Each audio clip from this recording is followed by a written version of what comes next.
The conflict I'm presenting is the 1775 Kumeyaay Revolt at Mission San Diego. This was the first organized indigenous resistance against Spanish colonization in California.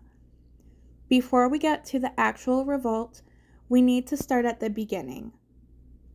Before the Spanish arrived, the Kumeyaay lived across what's now San Diego County. They were made up of many bands with distinct villages and leadership structures. Their economy was balanced. What this looked like was they rotated food gathering, shared water, and had social rules that kept peace within and between villages. In 1769, Spanish priest Junipero Serra established Mission San Diego. The Spanish said their goal was to save souls, but the mission system also served Spain's political goal of claiming land and controlling indigenous labor.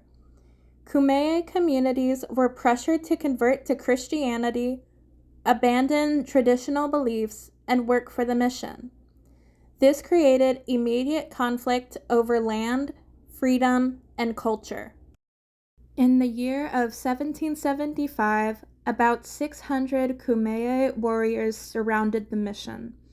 They set fires, raided storage rooms, and fought the small Spanish garrison. Father Luis Jime, a priest at the mission, and 2 others were killed, and the rest fled to the Presidio 6 miles away. The mission was destroyed. The Spanish rebuilt it a few years later, but the Kumeyaay's resistance had already sent a message. They would not submit quietly. There were several causes to the revolt. First was land loss and food insecurity. Mission livestock destroyed native food sources. The Kumeyaay were cut off from traditional hunting and gathering areas. Second was forced labor and violence. Missionaries and soldiers used coercion, and women were assaulted. Punishments were harsh and public. Third was cultural and spiritual destruction. Kumeyaay religion was banned, ceremonies were punished, and elders lost authority.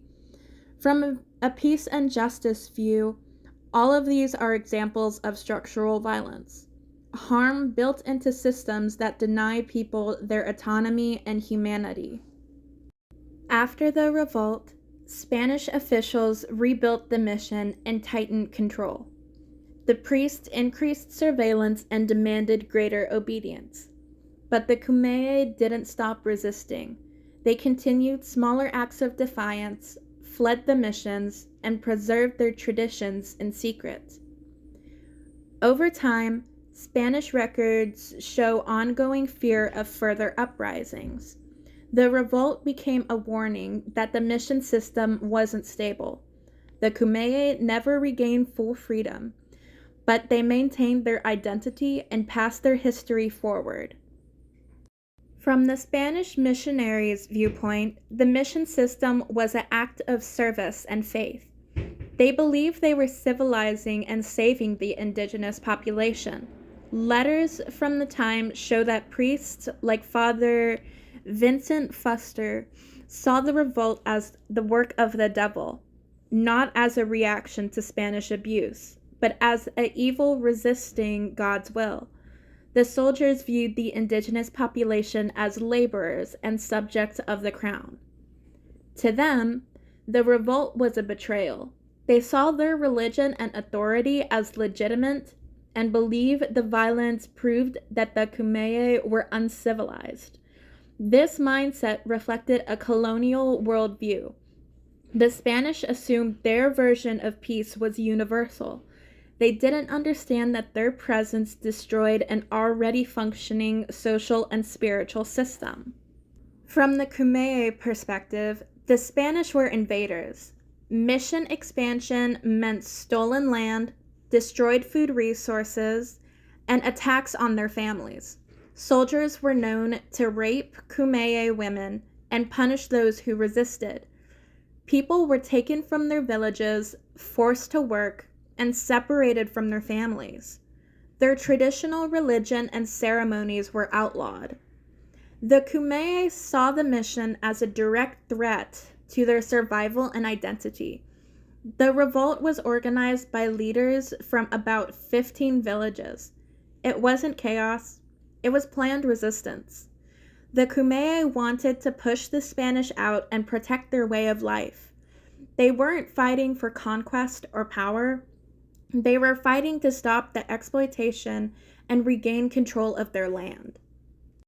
Peace building related to this history means recognizing ongoing harm and supporting Indigenous self-determination today. In San Diego, Kumeyaay people are leading cultural revitalization projects, language restoration, and land stewardship programs. Some work with local schools and museums to teach accurate mission history, including the revolt.